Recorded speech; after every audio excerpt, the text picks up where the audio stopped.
கிறிஸ்துவுக்குள் பிரியமான சகோதர சகோதரிகளே, உங்கள் அனைவரையும் தினமொரு முத்துக்கள் நிகழ்ச்சியில் சந்திப்பதில் மிகுந்த மகிழ்ச்சி அடைகிறேன். இயேசுவின் சாயல் 2 கொரிந்தியர் 3ஆம் அதிகாரம் 18ஆம் வசனம்.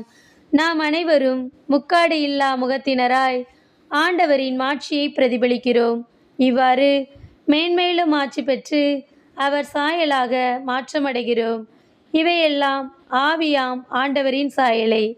பிரியமானவர்களே, நம்முடைய வாழ்க்கையில் பரிசுத்த ஆவியானவரை பெற்றுக்கொள்ளும் போது அவருடைய சாயலாக நாம் மாறுகிறோம். நம்மை எவ்வாறு ஆசிர்வதிக்கின்றாரோ அதே போன்று நாமும் தேவையில் இருப்பவருக்கு உதவ வேண்டும்.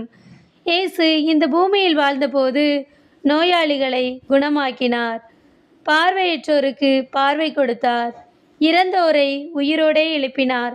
அவருடைய சாயலான நாமும் அவருடைய முன்மாதிரியாக வாழ வேண்டும். நாம் வேதத்தில் பவுலை குறித்து அறிவோம். பவுல் மனமாற்றத்திற்கு முன் கிறிஸ்தவர்களை துன்புறுத்தினான். ஆனால் அவனையும் ஒரு சம்பவம் மனமாற்றியது. மனமாற்றத்திற்கு பின் இயேசுவை உண்மையான தெய்வம் என்று அநேக இடங்களில் அறிவித்தார். அவருடைய ஊழியராக மாறினார். அநேக நோயாளிகளை சுகமாக்கினார். இயேசு பவுலை வல்லமையாக மாற்றினார்.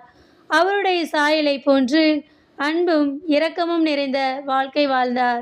அன்பானவர்களே, நீங்களும் பரிசுத்த ஆவியானவரை பெற்று அவருடைய வழிநடத்துதலின்படி சாட்சிய வாழ்க்கை வாழுங்கள்.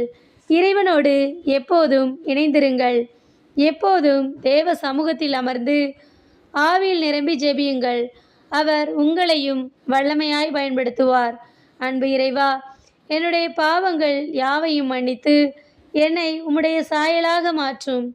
உம்மை போன்று அன்பும் இரக்கமும் நிறைந்த வாழ்க்கை வாழ எங்களுக்கு கிருபை தாரும் என்று அவரை நோக்கி ஜெபிப்போம். ஆமேன்.